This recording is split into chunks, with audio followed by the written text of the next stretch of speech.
Okay, good morning, everyone. We're going to get started with the Horseshoe Crab Board. Thank you for having a nice leisurely start this morning. My name is Eric Reed. I'm a legislative proxy for Susan Cisnowski in Rhode Island, and I'm more than honored to be working for Ms. Starks, Mr. Hoffmeister, and Mr. Couch in front of this board. So I appreciate that. So our first order of business is approval of the agenda. I do have a request to move public comment to after item 6 this morning. Is that okay with the board? Any objection to that? Okay, done. Thank you very much. Any other changes to the agenda? Seeing none. Is there any problem with approving the proceedings from February 2025? Any issues, any edits? Anybody online? Okay, thank you. Minutes are approved. Okay, so what we're going to do now is we're going to get into our main action, which is final action on addendum 9. And we're going to take a presentation from Ms. Starks and Mr. Hoffmeister, and then we're going to take question and answers from all of you, and then we'll get into a discussion. Okay, Ms. Starks? Thank you, Mr. Chair. So I am going to go over draft addendum 9. I'll cover the timeline for the development of the addendum, background information, the objective and proposed management options, and then I'll go over the summary of public comments. And after that, our AP Chair, Brett Hoffmeister, will provide the AP report, and we'll wrap up with the items for board consideration. So this is the timeline for the development of draft addendum 9. The board initiated draft addendum 9 in October 2024 and approved it for public comment in February 2025. The comment period ended March 31st, and during that we had 4 public hearings, 2 virtual, 1 hybrid, and 1 in person. And that brings us to today, where the board will consider final action on this addendum. So this action is specific to the Delaware Bay region bait fishery, which is managed using the Adaptive Resource Management Framework known as the ARM. And annually, the ARM is used to provide harvest limits for Delaware Bay origin horseshoe crabs in consideration of horseshoe crab and red knot population estimates. And in 2021, a revision to the ARM framework was completed and peer reviewed. And the revision updated and improved the ARM model with additional decade of data from the Delaware Bay region, as well as advancements in modeling software and techniques. And the board adopted the revised ARM for setting the annual bait harvest specifications for horseshoe crabs of Delaware Bay origin under Addendum 8 in 2022. And then in the fall of 2022, the ARM was used to produce harvest specifications for the 2023 fishing year. And that year, the board looked at both the results of the old ARM as well as the revised ARM, and both models produced an output that included female harvest for the first time since 2013. And so this was a result of the increases in the horseshoe crab population, but due to public concern about the possibility of female harvest, the board elected to implement 0 female horseshoe crab harvest. And the following year, the same decision was made to implement 0 female harvest, despite the ARM, again, including limited female harvest in the output.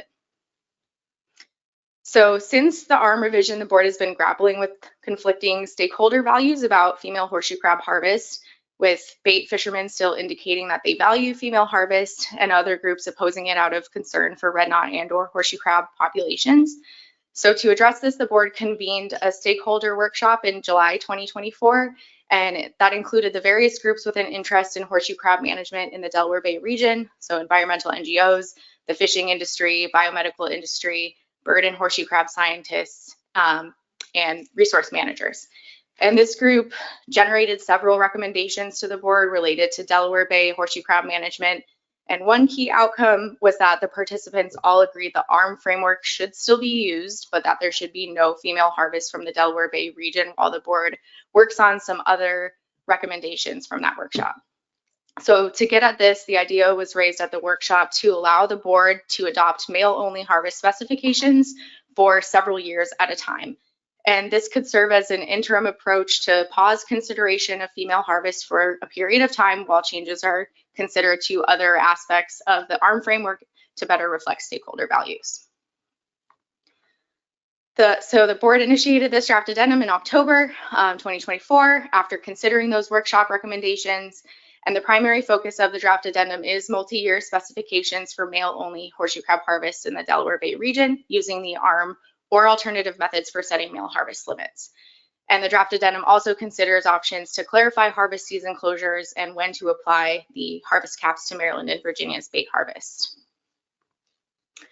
So the options in draft addendum 9 are separated into 3 issues. Issue 1 relates to the multi-year specification setting for male-only bait harvest, with sub-options on the methods for setting the harvest limit. And issue 2 includes options pertaining to the seasonal closures for the Delaware Bay region. And issue 3 includes options to clarify the policy about capping the Maryland and Virginia bait harvest limits. So starting with issue 1, the 2 main options are 1A, status quo, which means harvest specifications would have to be set annually by the board, or option 1B, which would allow multi-year specifications for male-only bait harvest for horseshoe crabs of Delaware Bay origin for a maximum of 3 years at a time. So under option 1B, the board could set male-only harvest limits for a period of up to 3 years, but that would be a decision the board would make after reviewing the ARM output, not a requirement. Multi-year specifications would not be allowed with any female harvest, and they would only be allowed through 2031. And then after that, it would revert to annual specifications, or a new addendum would be needed to extend that ability. So the objective of allowing multi-year specifications is to provide the industry and other stakeholders some more certainty about the future harvest limits over the next few years, while this additional work is being done to address the recommendations that came out of the stakeholder workshop and consider any possible changes to the management program for the Delaware Bay region. And this slide outlines how the process of setting multi-year specifications would work under option 1B. So the first step would be the same as our current process. In the fall of year 0, the subcommittee that runs the ARM framework would provide recommended harvest limits for the following year based on the output of the ARM framework. And the board would consider those and decide what harvest limits to put in place. And if the board were to choose to only allow male harvest for the following year, at that point, the board could decide whether to also set specifications for 2 years or 3 years. So for our example, let's say the board adopts male-only specifications of 500,000 males for 3 years. So in that case, the next year, the fall of year 1, the board would not review a new output from the ARM framework, but it would review the survey data for horseshoe crabs and red knots for the most recent year. And if the board wants to maintain that 500,000 male-only harvest limit, then it does not have to take any more action. Lowering the male harvest limit is something the board could do if needed, but it could not implement any female harvest without an updated output from the ARM framework. And let's say the board chooses to maintain the same harvest limit of 500,000 males for the remaining 2 years, 2 and 3. And in that case, in the fall of year 3, the board would then be required to review a new output from the ARM framework in order to set specifications for the next year or set of years. So under option 1B, again, the board could set, sorry, we're skipping around.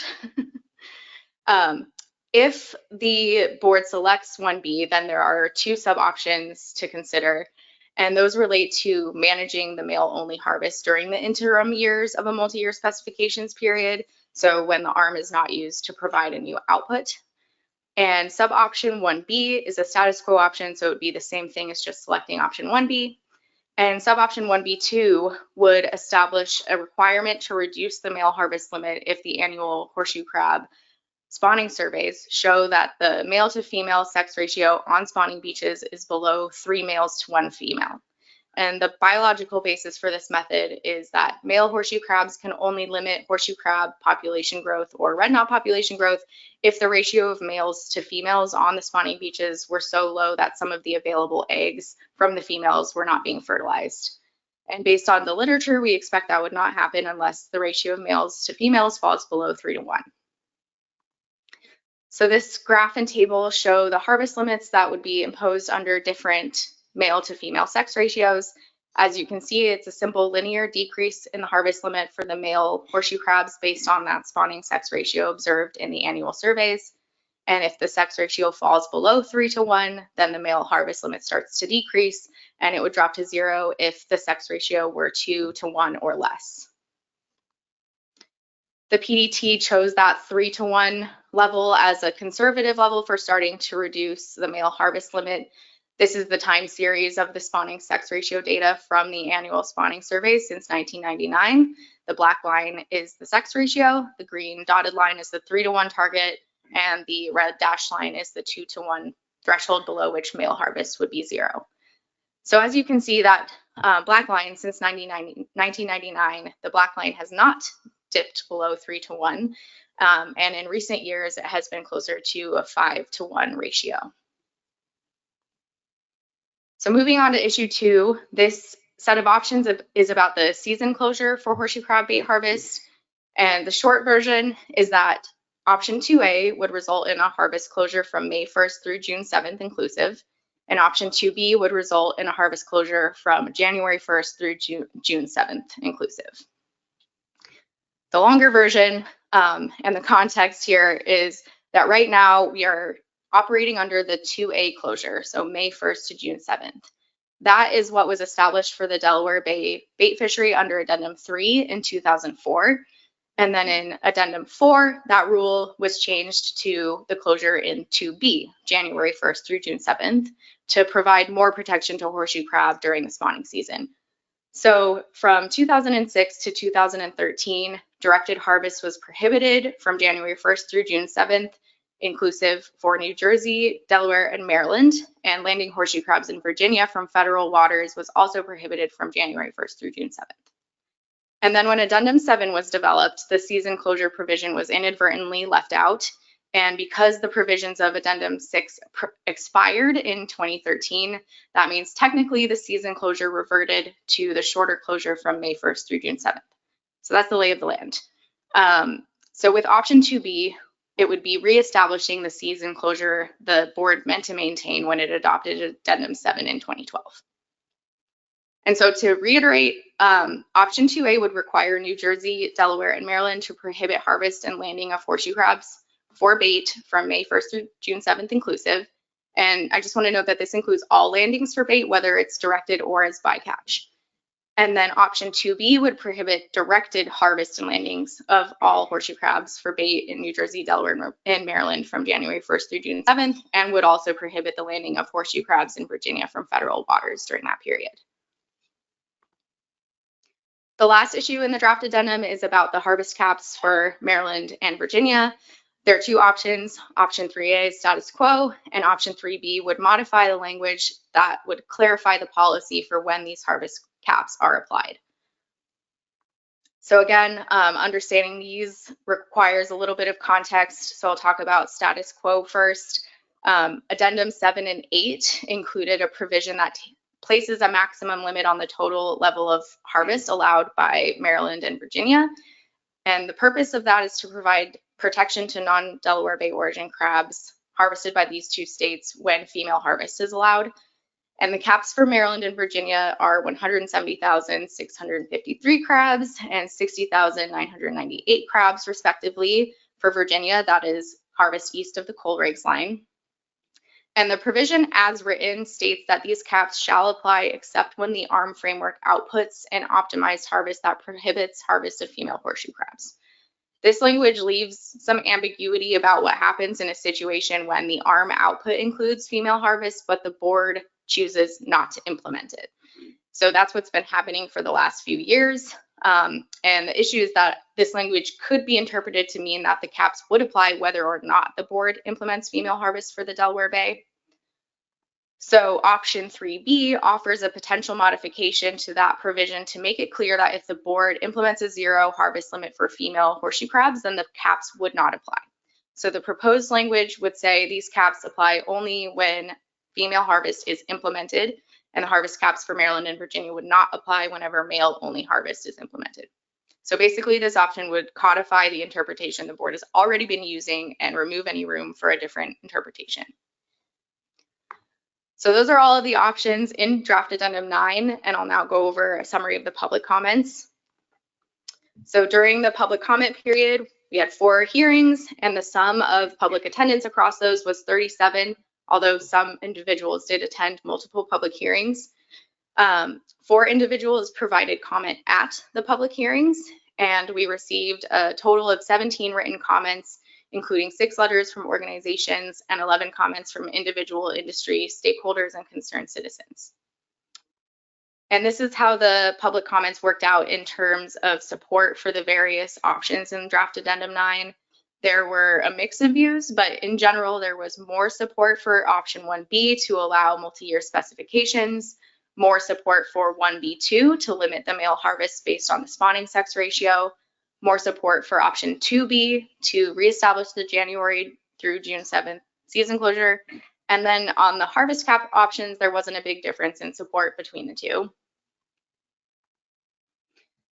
So now I'll summarize some of the rationales provided for supporting these options. So related to option 1A, which would maintain the annual specifications process, comments mention that the annual review of the ARM framework is important for management oversight, that harvest specifications should be based on the best available science, and the board should use the recommended harvest levels from the ARM. It was also noted that the recommendation for the board to consider option 1B came from the stakeholder workshop, but the workshop did not include any bait hand harvesters. And those folks feel that female hand harvest should be allowed given the ARM outputs with the current process. Comments supporting option 1B to allow for multi-year specifications had various rationales, including opposition to harvest of female horseshoe crabs in general, or that there should be no female harvest until red knots and horseshoe crab eggs are increasing. Some had concerns that the ARM model used to set the quotas is still flawed, and there was a comment that all aspects of the ARM framework should be reviewed, not just the reward and utility functions. Some appreciated that multi-year specifications would reduce uncertainty for stakeholders, and one noted that there shouldn't be a sunset date for using the multi-year specifications. And another comment stated that even if multi-year specifications were used, it would be best to still look at the ARM every year. The comments supporting option 1B1 didn't provide any specific rationales, but for those supporting 1B2 to use the spawning sex ratio, one comment noted that while this option is preferred over 1B1, they think harvest reduction should be initiated at a 4-to-1 ratio with a reduction to 0 harvest at 3-to-1 ratio. And another comment felt the board should use the sex ratio from the Virginia Tech Trawl Survey rather than the Bay-wide spawning survey. The comments in support of option 2B said that the longer season closure should be reestablished as intended by the board, and that option 2B would make all of the Delaware-based states seasons consistent with each other. And another comment noted that they prefer this longer closure, but are still advocating for a total horseshoe crab harvest moratorium. And again, there were not specific comments for those supporting 2A. And again, there were not many comments on the third issue related to the harvest cap policy, but one comment did say they prefer 3B because it's consistent with the board's intent. There were another group of comments that were submitted not directly related to the Addendum 9 options. So several comments expressed the opinion that there should be male-only horseshoe crab harvest or no horseshoe crab bait harvest at all. One noting that horseshoe crab harvest is not economically worth it and that there are alternatives for biomedical and bait besides using horseshoe crabs. A few comments shared the idea that hand harvest on land should be the only method for harvesting horseshoe crabs. One comment noted that dredging for horseshoe crabs should be banned due to ecosystem damage, high dead discards, and no selectivity for sex. And some also said the biomedical take should only come from hand harvest. A few comments expressed that it's unfair that bait harvesters cannot take a small number of horseshoe crabs when the biomedical take of females is much larger. Several commented that there should be more of a focus on the biomedical take and mortality, that biomedical catch has steadily increased, and that the bait fishery has a smaller impact than biomedical.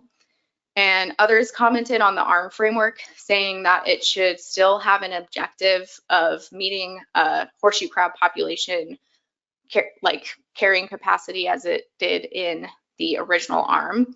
And it also noted that other migratory shorebirds besides red knots rely heavily on horseshoe crab eggs.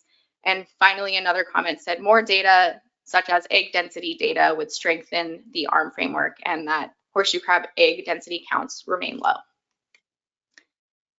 So I'm going to pass it over to Brett Hoffmeister, our AP chair now, for the AP report. Thank you, Caitlin. Good morning. So the Horseshoe Crab Advisory Panel met Thursday, April 10th from about 3 o'clock to a little after 4. Caitlin provided the AP with a summary of the draft addendum. She also provided a summary of public comments that you've just seen I'll start by saying consensus was not reached on any of the three proposals, but we did have I think, a healthy dialogue. So I'd like to touch on some points in that. So section 3.1, the multi-year specification, the majority of our time was spent in this discussion. I'll try to summarize the highlights. Support for this option was largely up for 1A. So the majority of the AP members supported 1A, largely because of a continued desire for a transparent process and the annual review of data regarding crabs and red knots. Comments that the process had been working well, evidenced by the significant increase in the population in Delaware Bay since 2013, upwards of 60 million adult animals right now was noted. There was one comment concerning that the multi-year specifications may dilute the importance of the arm and ultimately lead to a cessation of the process. It was repeated multiple times that the board would still have the opportunity to modify the harvest package for male only, as has been done. There was a lot of comments acknowledging the fact that this option would be an additional burden on the ARM subcommittee. We really wrestled with that, and I apologize, but I think, you know, the majority of people wanted this to continue, and I think the value of the ARM was evident here. We did have one advisor that supported option 1B. The support for this included a desire to give the ARM subcommittee additional time to focus on improvements to the ARM.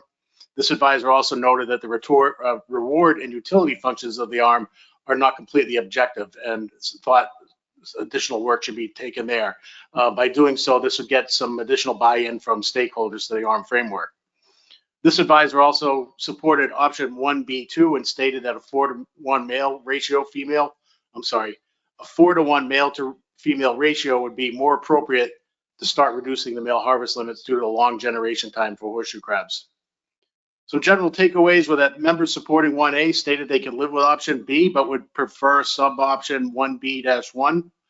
One member noted that a 3-to-1 ratio of male to female ratios on the beach, even below that, would not likely have a significant negative effect on the large population that we have. Comments that some stakeholders may never be happy with the ARM, regardless of the population size, were heard. And there was some discussion taking place regarding the desire of conservationists to bring the horseshoe crab population back to, and I quote, historical numbers of the 1980s.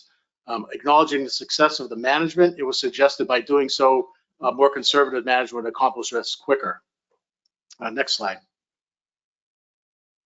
So section 3.2, seasonal restrictions. The advisors did not express a strong opposition to either option. Again, consensus was not met. Support for option 2A included providing an opportunity for harvesters that may be catching crabs as bycatch in this off season. So we wondered if there may be crabs that were getting landed that could not go to market. So supporters cited fishermen that may be catching this bycatch should have access to the market. But it was also acknowledged that it was unknown if there was any significant bycatch in this region. One of the members who was a harvester stated this was a non-issue. Support for option 2B included that 2B reflected the intention of the board at the time of the addendum's development. Supporters of 2B also stated that depending on the significance of the harvest between May and June, they would be willing to reconsider support for 2A. Next slide. The harvest cap policy. The AP discussed this section of the draft addendum briefly, and there was a few advisors that supported 3B as a way to clarify the current policy. One advisor stated that the status quo was working fine. Pretty much a few more abstained from providing input on this subject. At the end, no consensus was met, but there was little concern that any option would have any strong negative effect. And that wraps up the AP. Good. Go ahead. And I just have one more slide to put up for the board's actions. So the board's action items today are to select management options from each of the sections in the addendum and consider final approval of the draft addendum 9. And just for help on that discussion, I do have a table of all of the proposed options to put up if helpful. Okay, thank you both for your presentations. Any questions from the board? Mr. Clark. Thank you, Mr. Chair. Thank you for the presentations, Caitlin and Brett. Caitlin, just wanted to clarify again, if multi-year option is chosen, 1B, for example, depending on when the ARM update is done, even if the board chose at the time to say, well, we're going to set this specification for 2 years or 3 years. If the new information came to light, the board could always change it and say, now that we have the new arm, we'd like to have you run the arm, even though we said we were going to set the male specs for 3 years or 2 years or 3 years, correct? Yeah, that's correct. The board could direct the ARM subcommittee to run the ARM in a year when they weren't planning to, based on those multi-year specifications. We'd probably just need some advance notice. All set, John? Anybody else? Anybody on? Oh, Mr. Miller? Thank you, Mr. Chair, and thank you, Caitlin. I was wondering if I could get some wording clarification. If we look at 3B on the board, it says harvest cap supply only when female harvest is implemented. So let's assume that no female harvest is allowed in a given year. Then what would be the harvest caps for Maryland and Virginia? In other words, how many would they be allowed to take? So their harvest is set the same way the other Delaware-based states are, based on the overall number of horseshoe crabs. Each state gets a portion of that allocated to them. I don't know off the top of my head, but probably the same thing that they're harvesting this year. Okay. But the wording says harvest caps don't apply, basically, when female harvest is not implemented. So do we need to be more specific than that? It is referring to the specific harvest caps, which I showed on the slide. So 170,000 something and 60,000 something. So it's contained in that provision, and I think it's specific enough to that when we replace the language in the actual full body of text. Okay, as long as it's clear to everyone. I was just concerned that perhaps someone who wasn't well acquainted with the process might interpret there was no limit to horseshoe crab harvest under those circumstances in Maryland and Virginia. Yeah, I understand your point, Roy. When it's in the addendum, I don't think there will be that confusion because the quota is a completely separate part, and then the harvest cap is an additional thing on top of that. Mr. Miller, are you clear? Anybody else need to be cleared up? Any additional questions? Anybody online?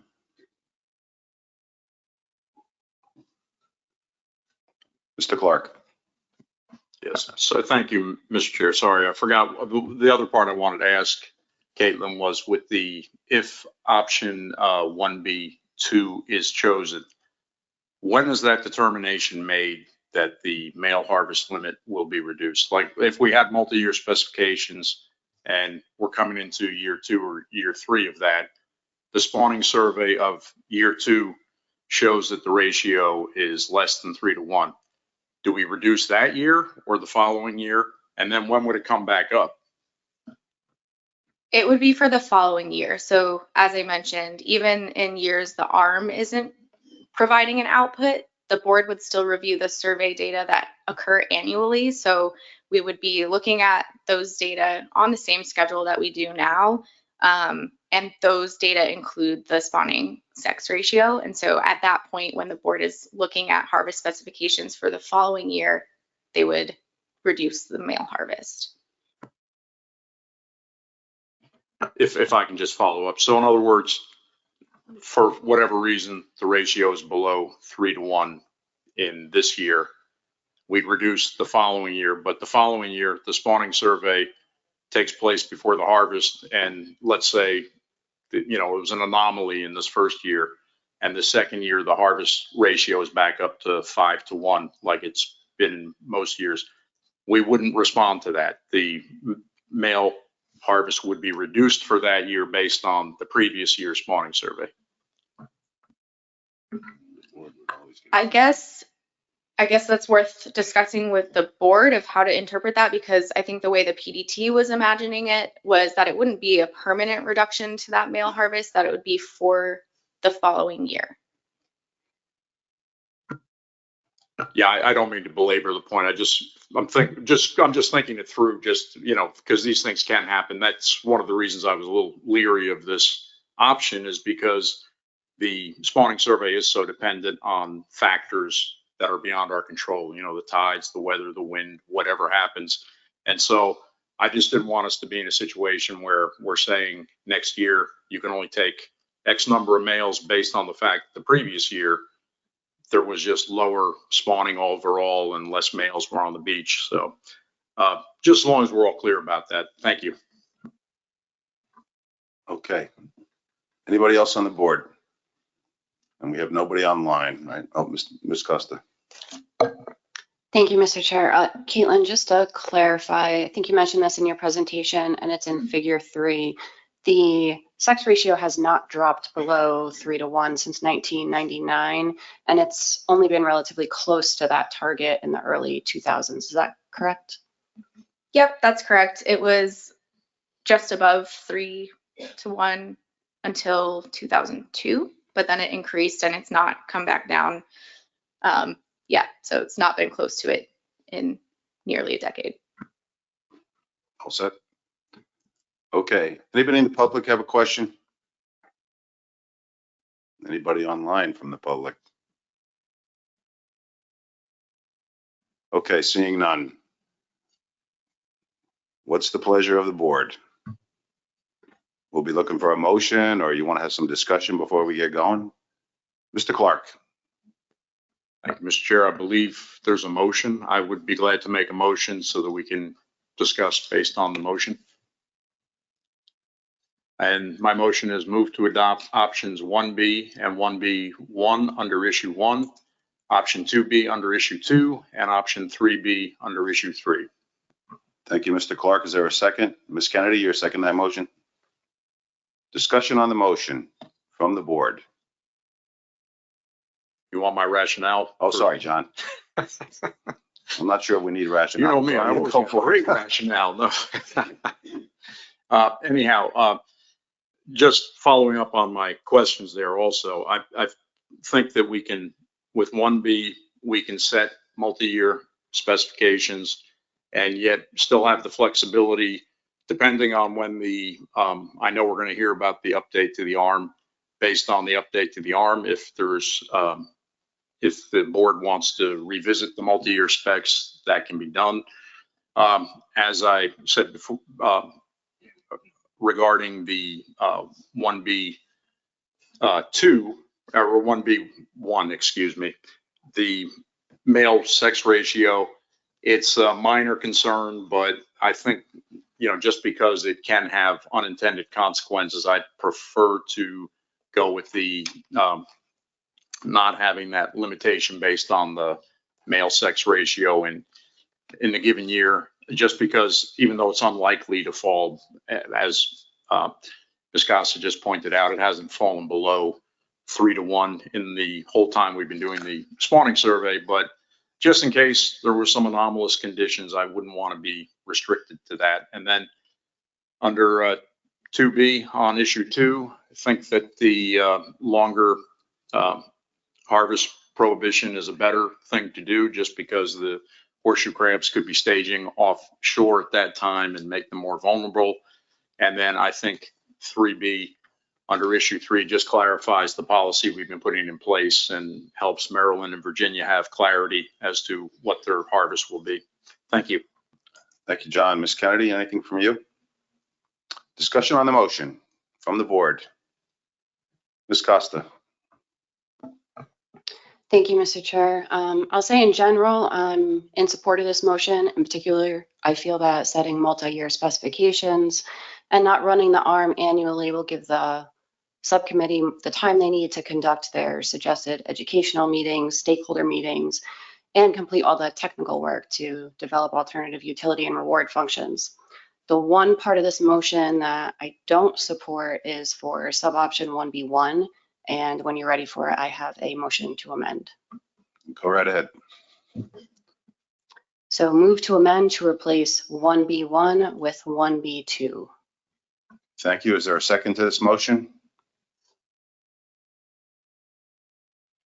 Mr. Hyatt, you seconding that motion? Okay.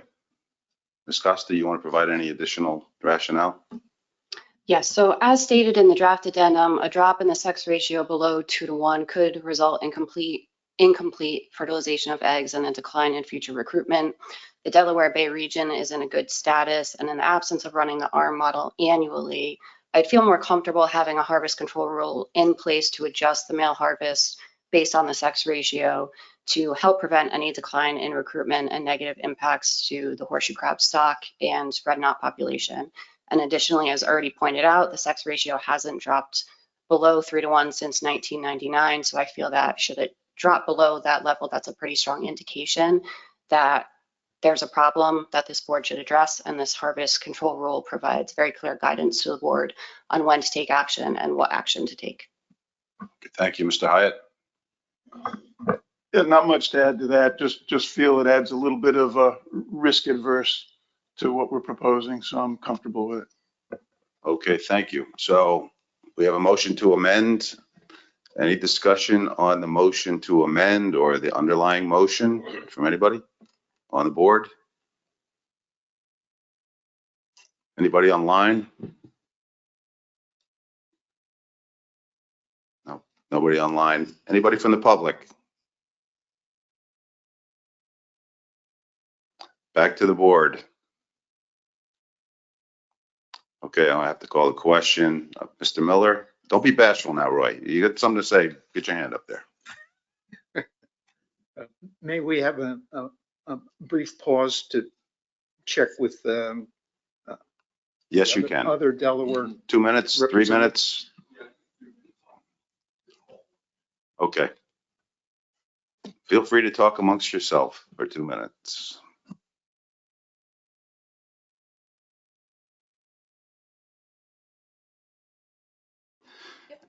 Anybody need any more time? Okay, let's call the question for the motion to amend. All those in favor, please raise your hand. Rhode Island, Massachusetts, Connecticut, New York, New Jersey, Fish and Wildlife Service, Maryland, is that Carrie's hand? Okay, Maryland, NOAA Fisheries, and North Carolina. All those opposed? Delaware, Potomac River Fisheries Commission, Virginia. Any abstentions? Florida, Georgia, South Carolina. And any null votes? Seeing none. Motion passes. 9-3 with no null votes. So now we have an amended main motion. Any further discussion on what is now the amended main motion? Anybody in the public? Seeing none. You want 2 minutes to caucus now? Okay, you got it.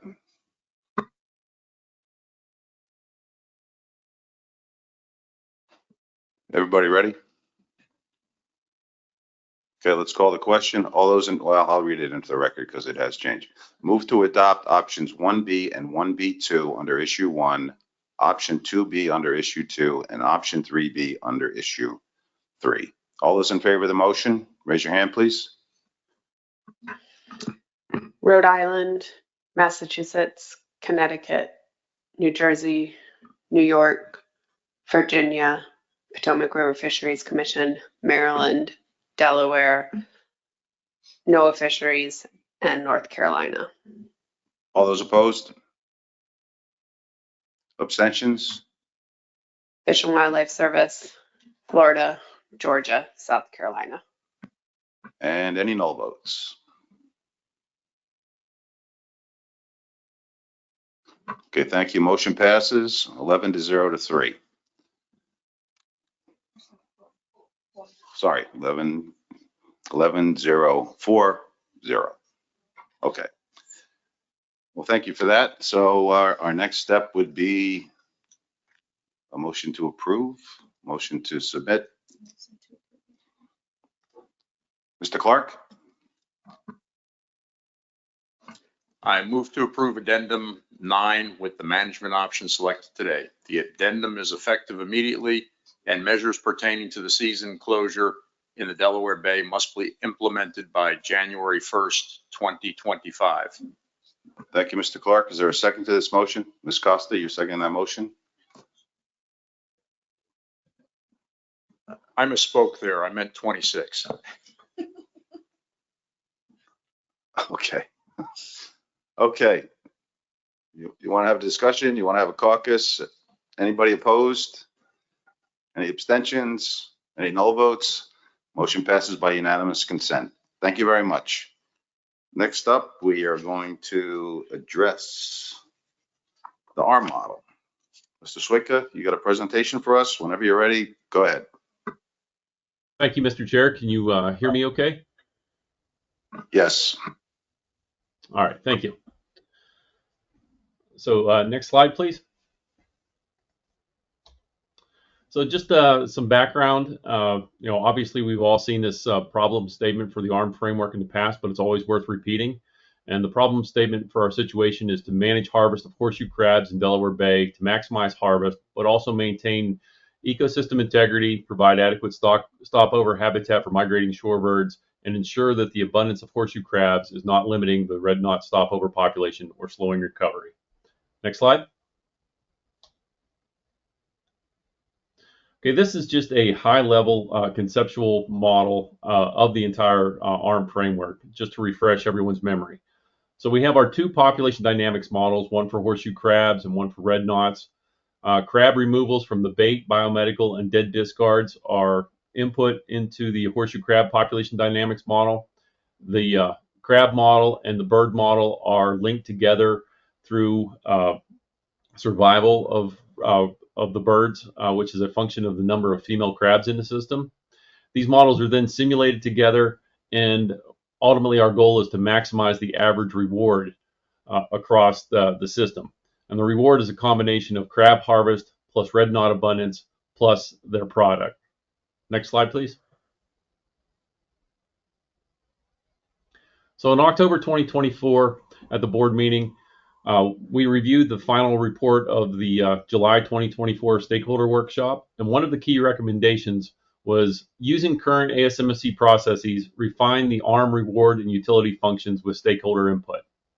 So the ARM subcommittee was tasked with reviewing and discussing what stakeholder input would be needed and the process by which we would go about this revision.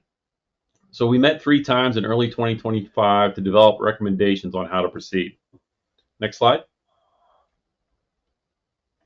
So I'm going to talk about 3 types of functions in the ARM framework that can be modified with additional stakeholder input. And these functions can be somewhat confusing, so I'd like to take a little bit of time in defining each.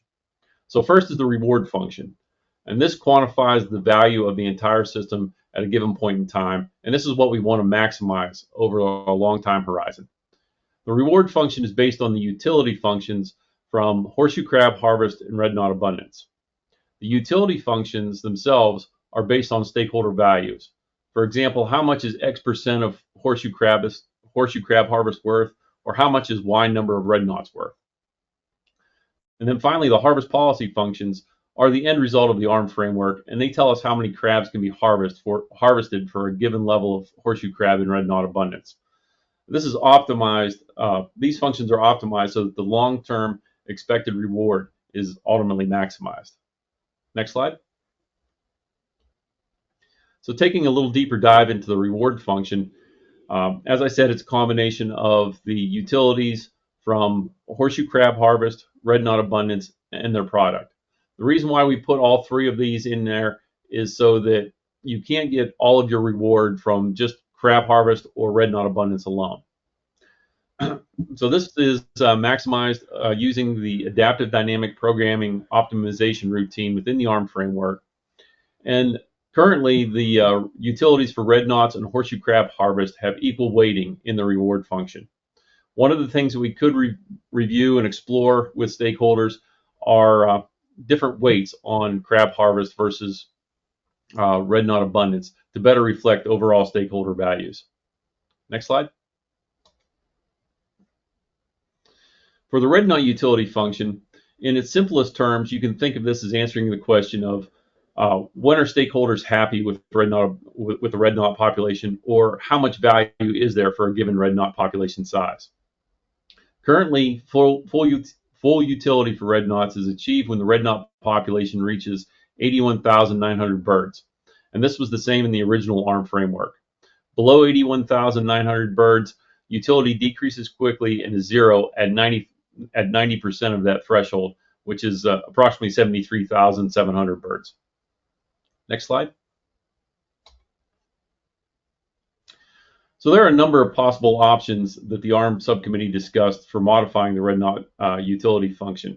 We could change the population size at full utility from 81,900 to something that better reflects the current U.S. Fish and Wildlife Service red knot recovery plan. We could change the shape of the red knot utility function from the near knife edge function to something that increases more gradually. Say, just imagine a sigmoid curve fitted through this graph. We could consider horseshoe crab abundance in the red knot utility function, and this may address the concern that if you had more red knots, you would also require more horseshoe crabs in order to supply enough eggs for a high abundance of red knots. And finally, something we can consider is including a red knot population growth rate within the red knot utility function. So it would be a combination of both the growth rate of red knots and their abundance, because an increasing growth rate at a low abundance would likely be valued more than an increasing growth rate if we are at high abundance. Next slide. For the horseshoe crab utility function, it's really an economics decision, and it's based on the proportion of maximum economic value. So currently in the model, in a given year, the utility of horseshoe crab harvest is 2 times the number of females that are allowed to be harvested plus the number of males that are allowed to be harvested, divided by 2 times the maximum allowable harvest of females plus the maximum allowable harvest of males. Next slide. So a couple things that we could change and explore with stakeholders in the horseshoe crab utility function are, first, is the value of harvesting a female still 2 times that of a male? That was the assumption back when the original ARM framework was developed. Perhaps that ratio of value between males and females has changed through time. And secondly, the maximum harvest of each sex were negotiated values in the original ARM framework. And the question is, are there more appropriate maxima today? Would we consider changing these maxima? Next slide. So moving on to the harvest policy functions. These are the 3 harvest policy functions that are used to actually make harvest recommendations each year. One is based on red knot abundance, one is based on female horseshoe crab abundance, and one is based on male horseshoe crab abundance. The shapes of these functions are what are solved for in order to maximize the reward function over the long term. And they tell us the fraction of maximal harvest or fraction of maximum harvest we should implement given the population sizes of red knots and male and female horseshoe crabs in a given year.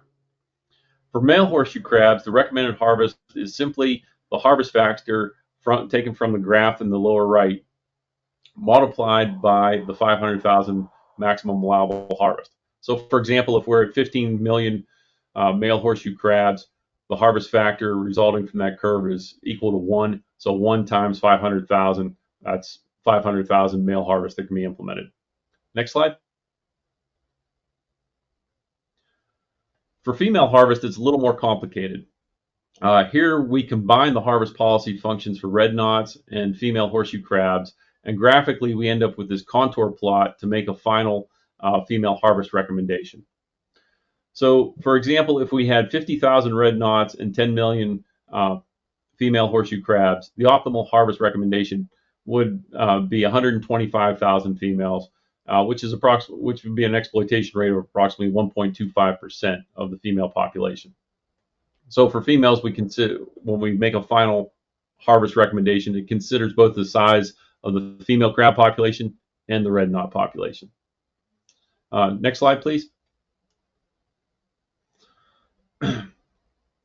So there was concern that the current harvest policy functions do not intersect zero, meaning that in theory, horseshoe crab harvest would still be permissible even at a very low abundance of female horseshoe crabs. So this was the result. This was the result of the range of data available in our modeling and the simulations that occurred during the optimization process, which never predicted the horseshoe crab abundance to fall to an extremely low level, given the maximum allowable harvest and the degree of variation in natural mortality of the species. So essentially, the curve fit through the available or simulated data, which didn't go to zero. We could modify this harvest policy function to force that curve through zero in the very, very unlikely event that abundances would decline to a very low number. Next slide, please. So moving into the process, then, so these were some things that we can change in the functions of the model, but the process by which we change them, the ARM committee, we strongly believe that if we led this effort with the stakeholders, there wouldn't be buy-in from all stakeholders, given previous disagreements about the technical aspects of the ARM framework and the controversy surrounding the latest version of the ARM framework.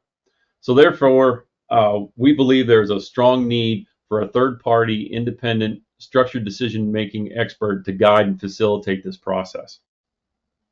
Next slide. So during the process, we believe the first step would be some educational meetings. This could be a series of meetings, which could be virtual, online, and the objective of these initial meetings would be to increase the understanding of the utility, reward, and harvest policy functions of the ARM framework.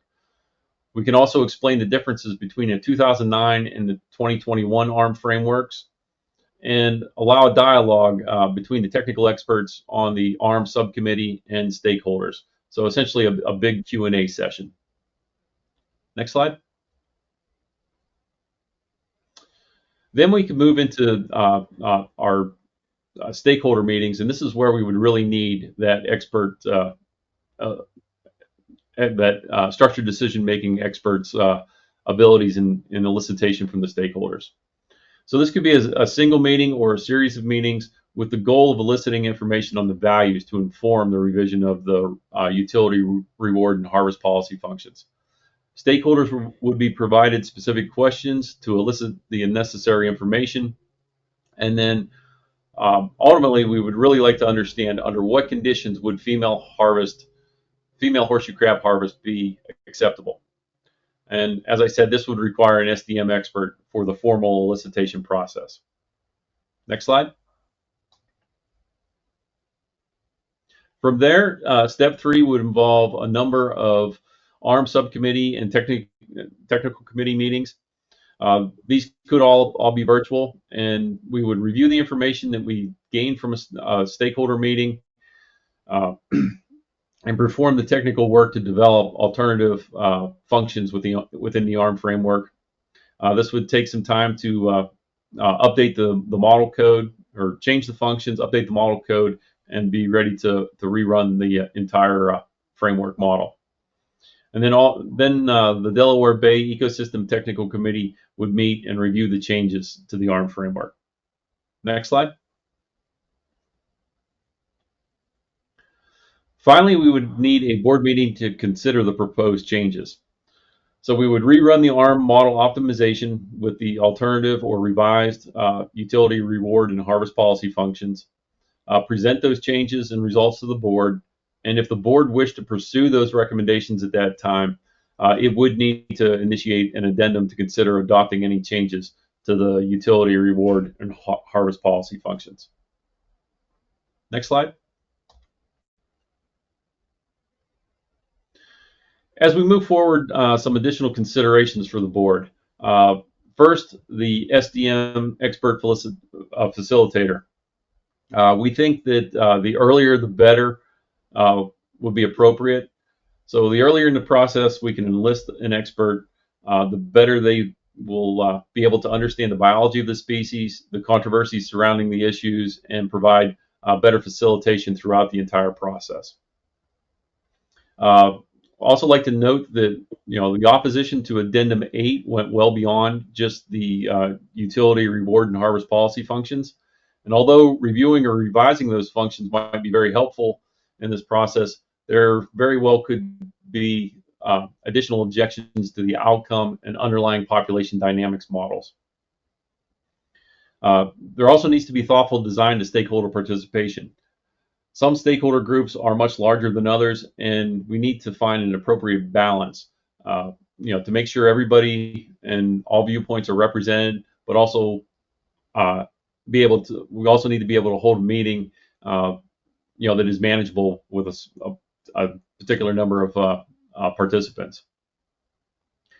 Some members on the ARM subcommittee also expressed, something the board should be cognizant of are differences in meeting accessibility for various stakeholders.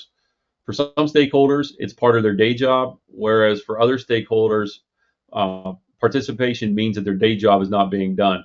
For example, if we had a meeting during peak fishing seasons, some stakeholders may not be able to attend.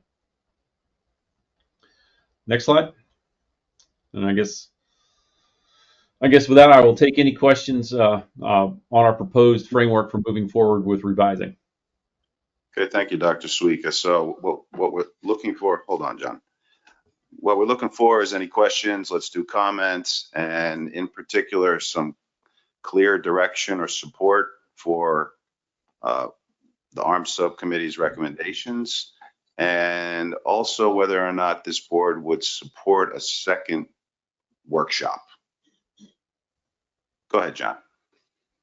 Thank you, Mr. Chair. Thank you for the very informative presentation, John, and thank you for continuing to take on this amazing science you do with the ARM and the thankless task of presenting it to the public. But just a simple question at first. You mentioned the recovery plan number of red knots. I didn't see that in the documents. Is that a set number, or is that a level? I mean, you mentioned the growth rate of the population too. Are those two separate measures that are being considered, or are they linked in some way?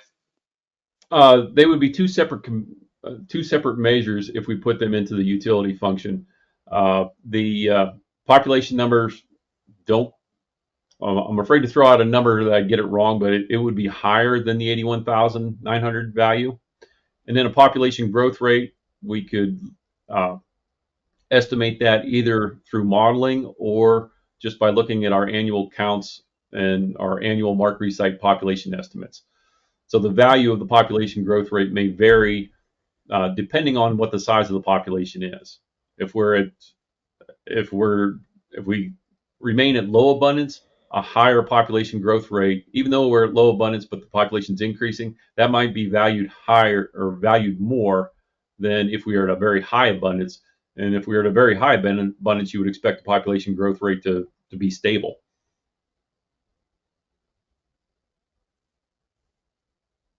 You're good? Okay. Any other questions, comments, recommendations? Ms. Costa. Again, thank you, John, for that presentation. I'm not sure if this is best directed at John or perhaps staff, but I was just curious if you have an estimate on how long this recommended process would take to complete, to conduct the educational meetings, stakeholder meetings, and then complete all the technical work. I guess I'll throw out a quick ballpark, probably a year and a half. Just given that I guess it would depend on how quickly, if the board approves the hiring of a external SDM expert to facilitate, how long that process might take. But assuming that they were on board and we started the first educational meetings, I would suspect probably a year to a year and a half to complete the entire process and have new results, new harvest recommendations. And I'll leave it to staff, maybe Caitlin or Tony, if they have any alternative thoughts on a timeline. No alternative thoughts. You're good, Ms. Costa. Mr. McKiernan. Yes, I would be supportive of another workshop to be held down in the Delaware Bay region. But what I would ask is maybe ASMFC could step up and maybe bring its sound system. There was never, one of the most frustrating experiences of my career was trying to listen into that fabulous session that they had last year. I could only understand Mike Luisi, unfortunately. He was the only voice that came across the mic. So if we could bring this kind of a sound system to that setting, or do it with a good sound system, I'd be all in favor, because we're all interested in the arguments that are being made and the debates, because we all experiencing those very similar arguments in the various coastal states. Okay, that's a good recommendation. I'm just not sure if you need a translator, being that you're from Massachusetts and Mike Luisi is not. So, Ms. Kennedy. I definitely would support another workshop. I attended the last workshop and I thought it was very good and pretty productive. And it was clear that it was the first step in the conversation, that it was not the end of anything. This presentation and ongoing conversations that we have make it clear that there's definitely more work to do. And I think all the parties were engaged and willing to participate. And I think that's a key part of a good workshop. Thank you, Madam Vice Chair. Ms. Kearns? For funding for this type of work, it is not a small amount of dollars. And so we have a thought of something that we are trying to explore, but it is definitely not a done deal. And if we cannot use those funds, then we would have to seek funds for this type of work.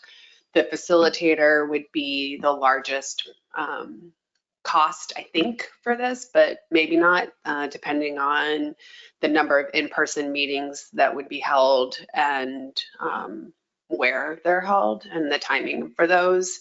So I just want to point that out to the board, that it could be quite expensive to do this, and we'd have to configure that in the budget somehow.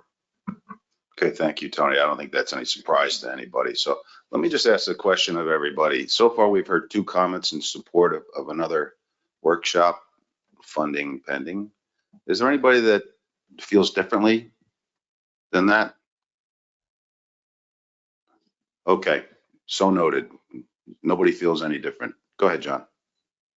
Thank you, Mr. Chair. Yeah, I agree with the taking that process, but as John's additional consideration screen had, my concern is just getting the balance right. I mean, which stakeholders are we going to have at this meeting? How will it be weighted? And as John pointed out there, we've already had the problem of people not accepting the results of the ARM. I just wanted to follow up with John to ask more about the utility functions.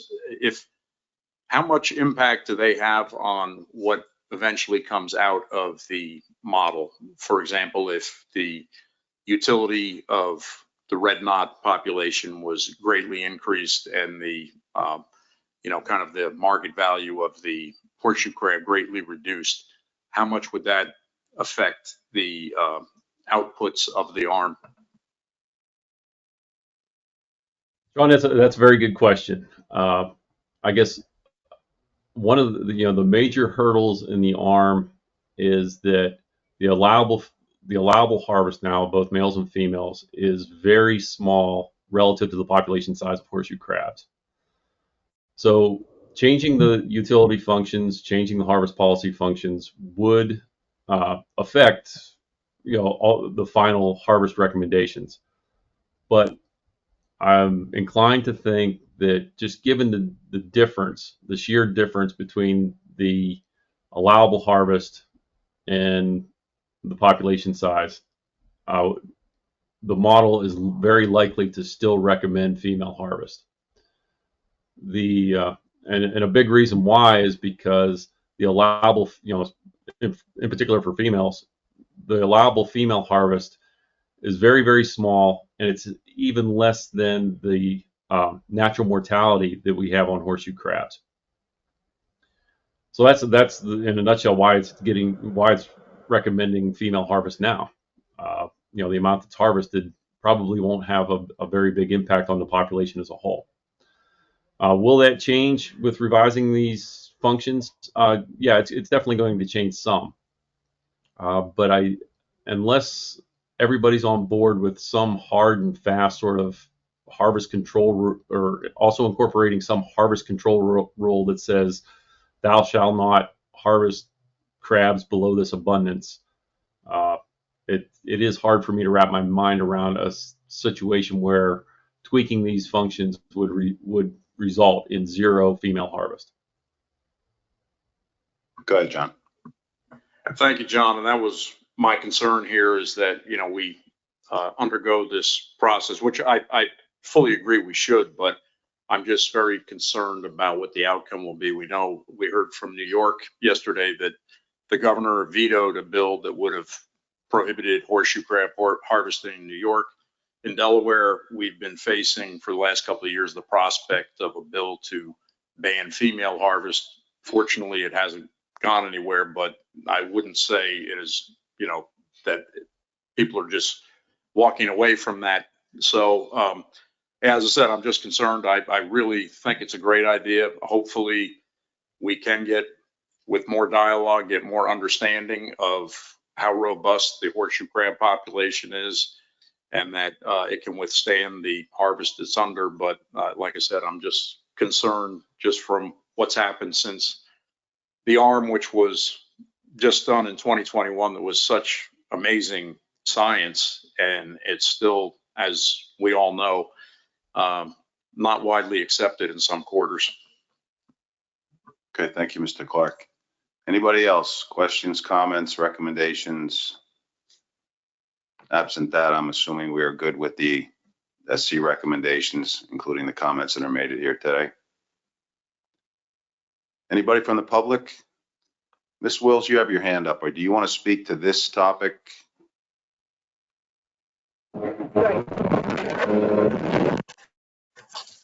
Sorry, I would just like to just comment on a separate issue, not specifically on this topic.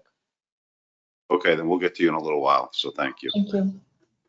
Anybody else in the public? Back to the board. Okay, you all set, Mr. Suica? Yes, thank you very much.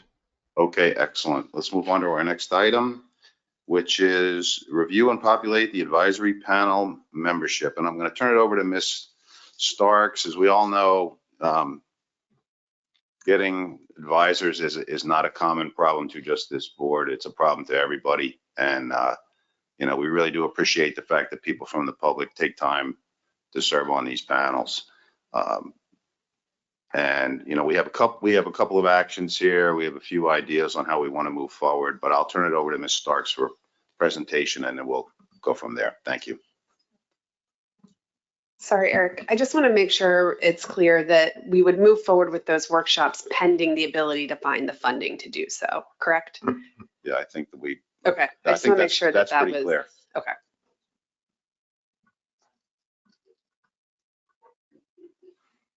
We all set? Okay, Ms. Starks. Thank you, Mr. Chair. So this conversation is being brought to the board because of a consensus recommendation at the July 2024 workshop, which was to evaluate the Horseshoe Crab Advisory Panel to determine if it has adequate representation across stakeholder groups, which could require adding seats to the panel for non-traditional stakeholders. At the board's February meeting, there was an initial discussion on this, and the board agreed to go home after the meeting, look at their state appointees, and send in additional nominations to fill vacant seats. The staff recommendation was that moving forward, the board should aim for an even distribution of advisors among the different stakeholder groups, with 2 conservation seats for the Delaware Bay region.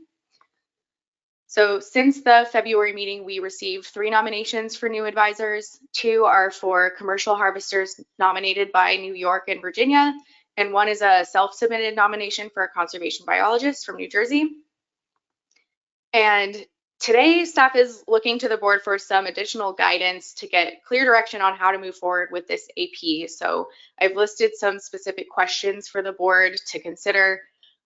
First, staff is recommending the removal of some or all of the current advisors that have not been attending meetings. Staff would also like the board to consider if it is still appropriate to aim for 5 advisors from each stakeholder group, or if we should consider a different distribution.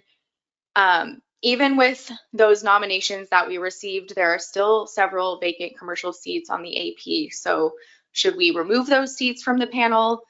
And moving forward, should we seek nominations for this AP based on stakeholder group and region rather than specific state? The states could obviously still submit nominations, but they wouldn't be considered as dedicated state seats. And then the next question is, how does the board want to handle the commercial nominations we received? Noting that this might depend on the decision about removing inactive participants. And then lastly, how does the board want to handle the conservation appointments, multiple? So right now we have just 2 active conservation appointees and the 1 nomination. So staff thinks it might make sense to do an open solicitation for additional conservation nominations and then form a work group of the board to evaluate all of the nominations together, including the one that we've already received.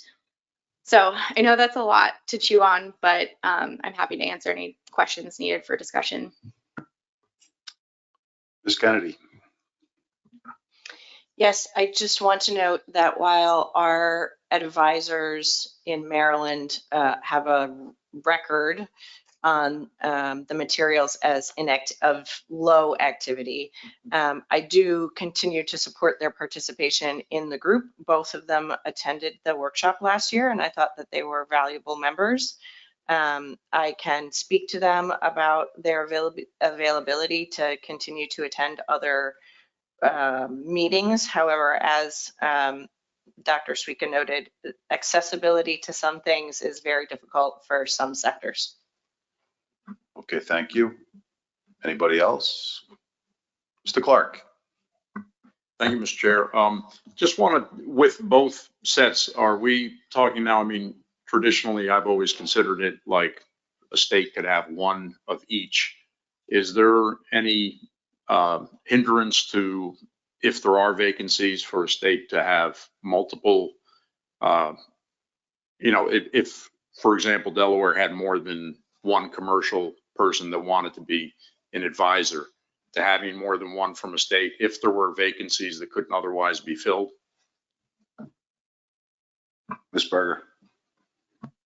Thanks. I have to go back to the records on how the AP was initially established, but unlike most other APs where there was a dedicated commercial and recreational seat, it wasn't the same for this one. So it would be the board's discretion as to whether they would want to allow more than 1 commercial harvester per state or region. Okay, thank you. Yes, sir. Thank you, Mr. Chair. So in talking about removing vacant commercial seats in a state that might not have or cannot be successful in soliciting a commercial vacant seat, but is still trying, are we talking about that removal being forever, like it's gone and now you don't have an opportunity in the future? Thank you. I think it really depends on the frequency of when we repopulate the AP. It's every once in a while. I think that would be correct, but Ms. Berger? The only reason we noted the possible consideration of removing vacant seats is they literally have been vacant for an extended time. So certainly I think if a state comes forward with someone that they feel would be, even if they don't have a vacancy, I'm assuming that the board would consider that addition, but that's the reasoning behind our recommendation. Okay, thank you. Mr. Dyer, are you good with that? Yes, thank you. And historically, have they only been nominated at a certain time, or if we, a month from now, a year from now, can nominate? Thank you. Board members can bring nominations anytime between meetings, and then we'll handle it at the next meeting. Mr. Semino, then Ms. Costa. Thank you, Mr. Chair. Yeah, a couple things. One, as a member of the Mid-Atlantic Council, I know that, the council spends a great deal of time reviewing AP members, truly evaluating what's basically a resume as whether or not they're they should be an active participant. Absolutely dealing with individuals that don't show up. We don't tend to do that here, and it is very difficult to find folks for most of our species.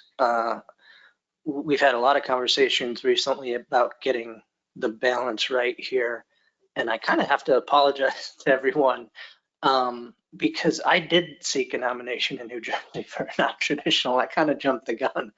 I'm going to go back home and say that we might be ahead of the game, but that I think that the commission needs to do that same thing. So out of these questions, one that I certainly feel comfortable with is the idea of we put out a call for nominations through a public solicitation.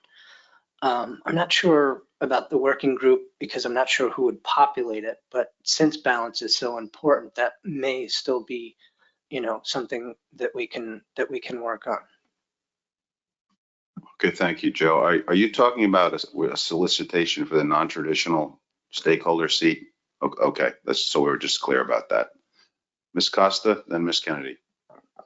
Yeah, I just wanted to follow up on the removal of the vacant commercial seats. Rhode Island is one of the states with vacant seats. We did put out one solicitation. We do intend on putting it out again and doing a little bit more outreach, so I would be hesitant to remove those yet. I think one of the issues we had was there was a gear type associated with that position, and that gear type doesn't actually harvest horseshoe crab in Rhode Island, so we have since removed that gear type association. Ms. Kearns. I think staff is fundamentally asking this board a question of, do you want to continue forward with having individual state representation on the advisory panel, or do you want to sort of shift and just have commercial interest, biomedical interest, and non-traditional stakeholder interest, and they don't necessarily come from a specific state? And what is the right number of individuals from each of those entities? I don't think that it has to be perfectly equal in doing a setup like that, but, trying to find some sense of balance there. If that's not the direction this board wants to go, that's obviously perfectly acceptable, and we can continue to move forward how we had in the past. But I think with the addition of adding some additional non-traditional stakeholders based off of what you guys have said. Back to the board. Ms. Kennedy. So I was going to ask, if you took the current advisors and you broke them down by region, what does that look like? Have you done that? And what kind of balance or imbalance does that give us? Ms. Starks. Sure, thank you. So it would, if we were to break it down into the 4 regions that we use for the assessment, we'd have 2 from Massachusetts in the northern part, and then 1, 2 from New York for that region. And then the Mid-Atlantic would be pretty heavy, with several for each of the states, New Jersey, Delaware, Virginia, and Maryland, and then just 1 south of that in South Carolina. So it would be pretty not evenly weighted between the regions. Ms. Kennedy. Just a quick follow-up. Not only not weighted between the regions, but are we still primarily just commercial representatives? The majority are commercial, and it's basically split between commercial and biomedical, and then there's 2 appointees that are non-traditional. 1, or I guess it's 3 right now. 1 of those is inactive, and I think we're recommending removal of that individual. Anybody else? Mr. Kalen. Yeah, thank you, Mr. Chairman. I just wonder what the criteria is or are that are being used on the removal of non-participating advisors in this case. So we keep attendance records, obviously, at every AP meeting, and we've looked at attendance for all of the different AP members, and we've been noticing. So in the last 5 years or so, that is kind of a period that we've been looking at in terms of attendance. And folks that are recommended for removal really haven't attended any meetings in that period. That's helpful. Thank you. Anybody else? Okay, so Ms. Kennedy, thank you. So I think it does make sense to realign advisors by region with some better balance among commercial, biomedical, and then other non-traditional advisory groups. But I don't necessarily know how to do that or how to proceed. I do think that it does make sense to go in that direction. So how do we proceed if that's what is the will of the board?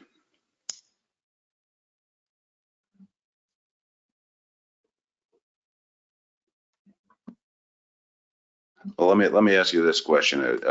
Is horseshoe crabs going to be discussed at our next meeting? Not necessarily. We wouldn't have a board meeting until October. Okay, well, all right. Obviously, we have to think about that, but so the suggestion is to essentially re-examine how we populate the AP. I've heard that from a few different people.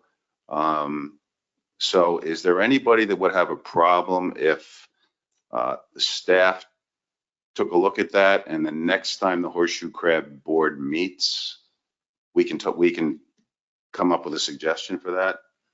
Hang on. Or because there is a suggestion to set up a working group to look at the applications we're going to solicit for, maybe have that working group come up with some recommendations and report to this board the next time we meet. Not the next meeting, but the next time we meet. Can we do it that way? Does anybody have a problem with that? Do you have a problem with that, Bob? Okay, then is that okay with you, Ms. Kennedy? If it is, we'll do it that way. All right, so that's great. So let's address another issue. We have 2 commercial applications. Just hold on, John. We have 2 commercial applications for the AP. It is the suggestion that we nominate them today and approve or not approve them, and then do a solicitation for a non-traditional seat after. Would you like to move forward with those nominations? If you don't, raise your hand. Seeing no hands. Mr. Clark, did you have something to say before we go to the Yeah, I was just, thank you, Mr. Chair. I was just a little confused in terms of what we want to do with the advisory panel. Is this going to be part of the work group that anybody who's on the advisory panel will be invited to the stakeholder workshop when we get to that point? Or are we looking at the advisory panel as possibly being on both, but not necessarily being on both? So two completely separate things. There was no recommendation necessarily to put the entire AP on the work group. Obviously, if we get to that point, some of those advisors might be people recommended to serve on that, but unrelated. This is just about the composition of the advisory panel.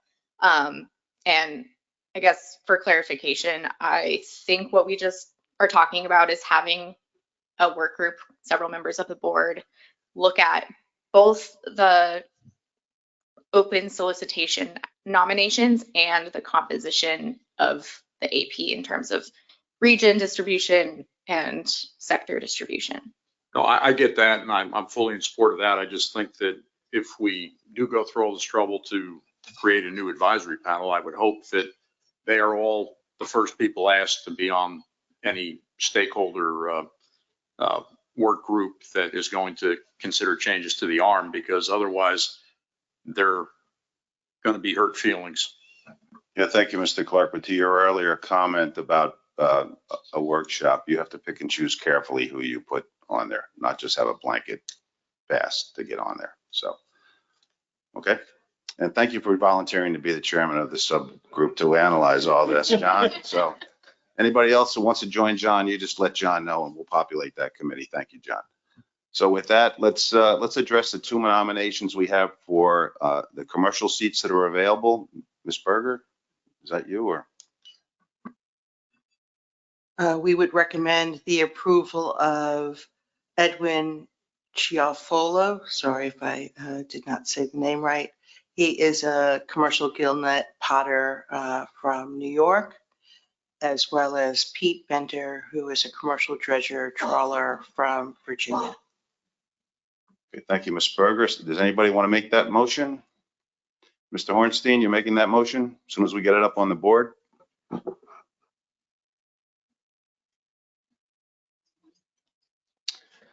Yes, thank you, Mr. Chair. I move to approve the nominations of Edwin Chiafolo and Arthur Pete Bender to the advisory panel. Thank you, Mr. Hornstein. Any second for the motion? Mr. Gear, you seconding that motion? Discussion on the motion? Mr. Miller? If we go ahead and approve these two nominations, will we then be exceeding the target number of 5 commercial? Go ahead, Tony. I think that by saying you want to do the advisory panel by region, the 5 number goes out the window. That 5 or whatever that magic number was going to be was thinking about the advisory panel in a sort of different light, more similar to how, let's say, the councils do theirs, where it's not necessarily a state that we're looking for representation from, but just commercial, recreational, whatever the stakeholder interests are for that fishery is. So I think in this case, we'll have to figure out what region means and how to populate the appropriate number of people by region and go forward from there and give you guys a recommendation. So the original 5, 5, and 5 is now kind of being replaced by a regional approach. That's how we understood it. Well, up for discussion. But, can be up for discussion, but. You all set, Roy? Mr. Semino? Sorry, Mr. Chair, I know we're trying to put this to bed, but I believe the last just single species assessment was 2019. Is that correct, Cameron? So I think, we're going to be coming up on that. And this is a big table. A lot of states here are represented. We're going to be having a need for regional discussions on what happens in those regions. So I think this would be a great time to make sure that we have an AP that's able to do that for Massachusetts or for the southern states. Ms. Kennedy? Yeah, to that point, Joe, I think it makes sense to pause approving nominations until we've had this conversation with this work group and we come up with a structure that we want, and then we see where these nominations fit into that. I feel like we're putting the cart before the horse by approving them right now at this meeting. Okay, any comments to Ms. Kennedy's proposal? Yes, ma'am. Just one thought. If that is how the board would like to proceed, it may make sense for the states to, consider representation if they have additional nominations that they are thinking about, to submit those so that they could all be considered as the subgroup makes its decisions or recommendations. Thank you, Ms. Berger. Okay, so there's a couple ways we can handle this. We can get a motion to postpone, a motion to table, or we can withdraw the motion. I'd rather just withdraw it in case we have more. We go down a little bit of a different path here. Go ahead, John. Well, I'm just thinking that withdrawing, I just wonder what kind of signal it's going to send to Mr. Chiafolo and Bender. I think postponing it just to let them know that we're working on the whole thing, but they will be fully considered, might be a little more, well, let them know that we're not just saying we thought about you guys, but then we just decided to pull the whole approval process off the table. Rather just say that we will consider you when we come back to this. I would prefer to do I believe it would be a postponement, correct? Be a motion to postpone. Yeah, I would make to a a time motion. certain. To Right. a time certain. How about if we make a motion to postpone until an advisory panel work group has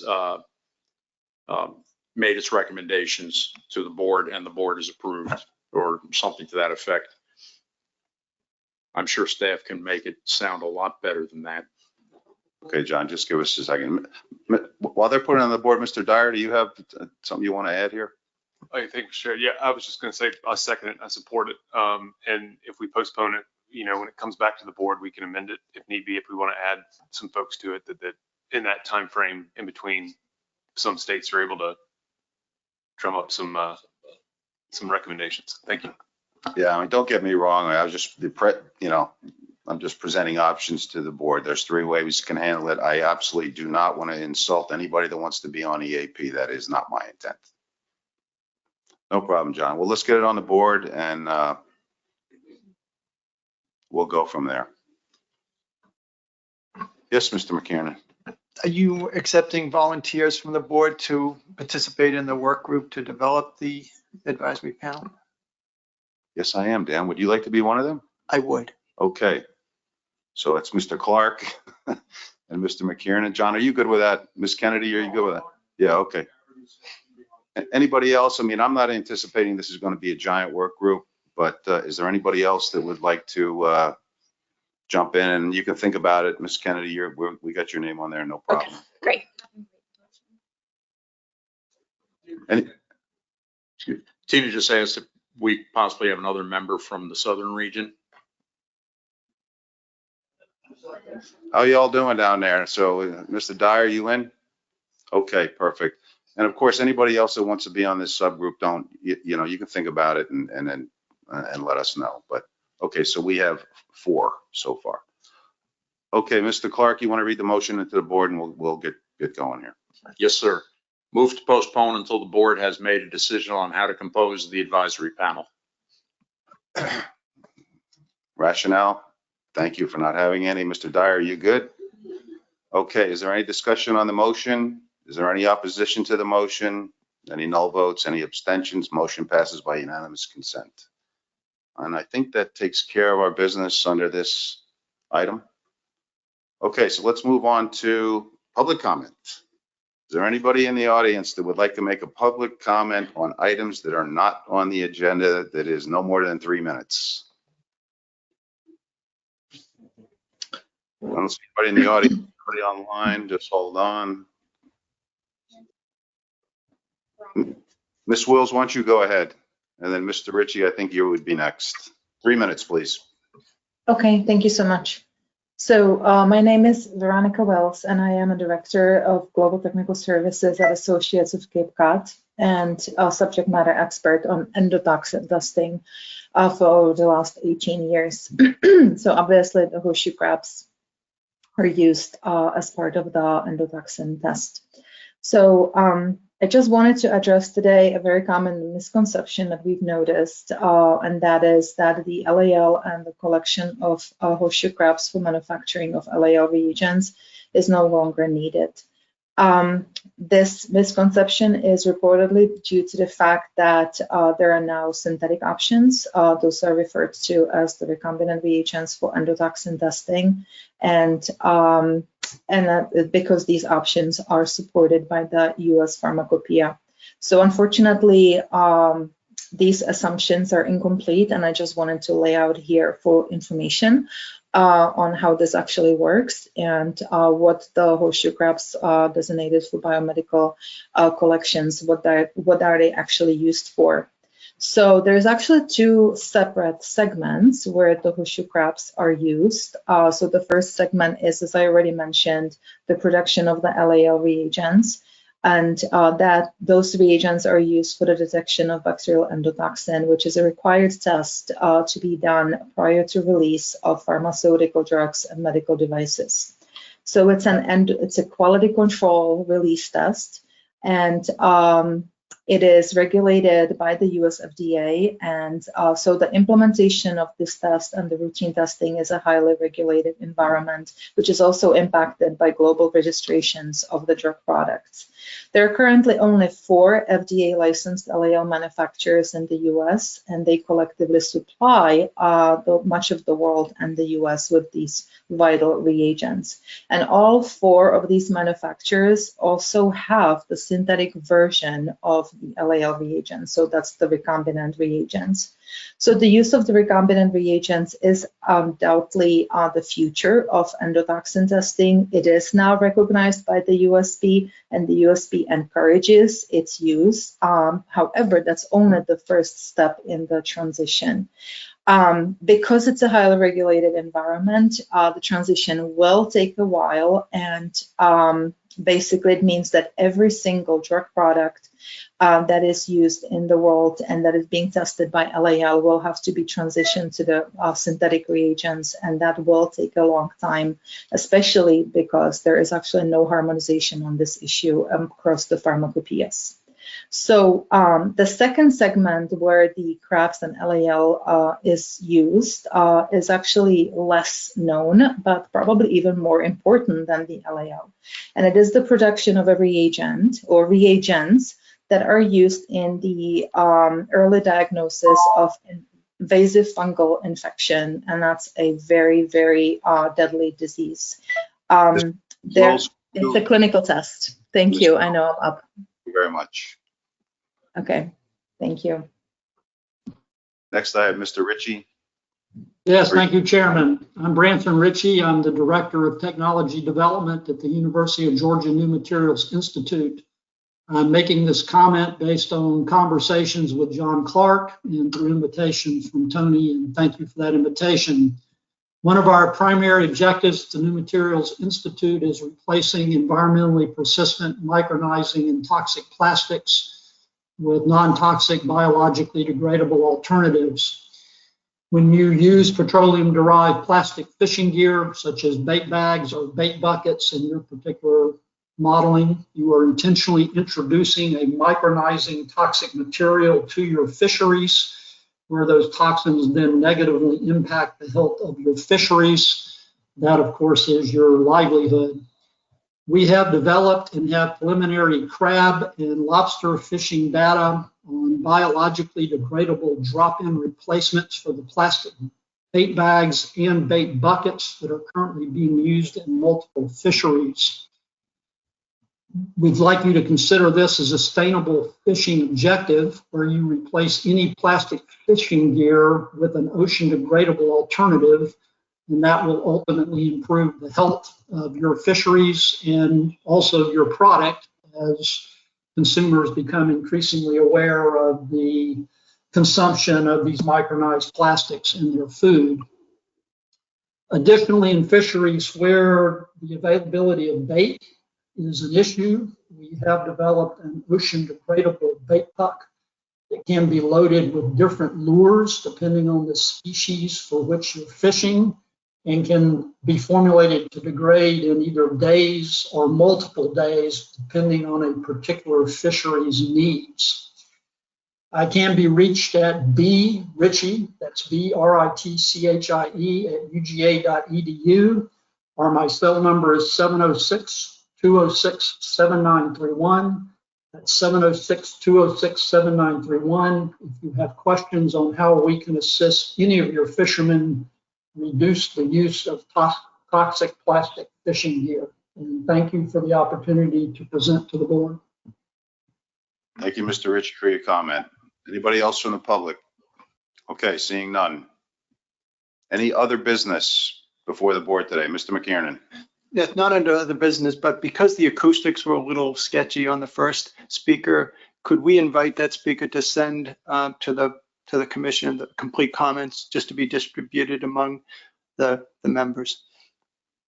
Yes, we could, Dan. You could probably accomplish that, or maybe Mr. Hoffmeister could do it as well. Sure, thank you. Okay, thank you. Yeah, I didn't mean to cut her off, but it just, the rules are rules, my rules. Anything else? Thank you very much for your participation. You did a great job today. Motion to adjourn, McKiernan, Clark, Motion passes by unanimous consent. Thank you very much.